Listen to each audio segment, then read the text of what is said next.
बाकीच्या ॲक्टिविटीज असतात आणि हे कळपाक त्यांना कळटा जेन्ना असे स्पोर्ट्स मीट जातात किंवा एक्स्ट्रा करिक्युलर ॲक्टिविटी त्यांना कळटा।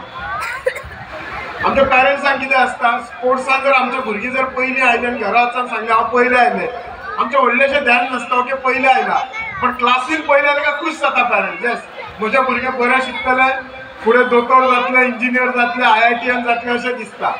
पण एक लक्षात दवरात स्पोर्ट्साक आतां खूब स्कोप आसा। माननीय पंतप्रधान मोदीजीन आतांच आमच्या कडेन जेन्ना 37 नॅशनल गेम्स जाल्ले 2014च्या पयलीं जी भारत देशाची बजेट आशिल्ली स्पोर्ट्साक ते अरावंड 7,000 कोटी आसले आज ती बजेट ऑलमोस्ट ट्रिप्लीन जाला 22,000 कोटी जाला।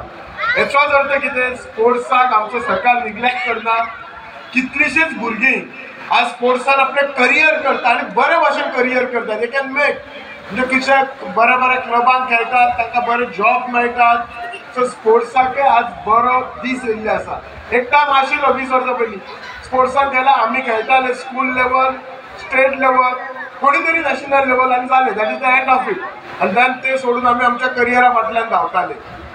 हेचो अर्थ हांव म्हणना की तुमी शिकूं नाकात पण जर खरेंच भुरगे खंयचे बरे आसा ह्या टायमार खेळटले this is the time you can make out in the school level और in the high school level.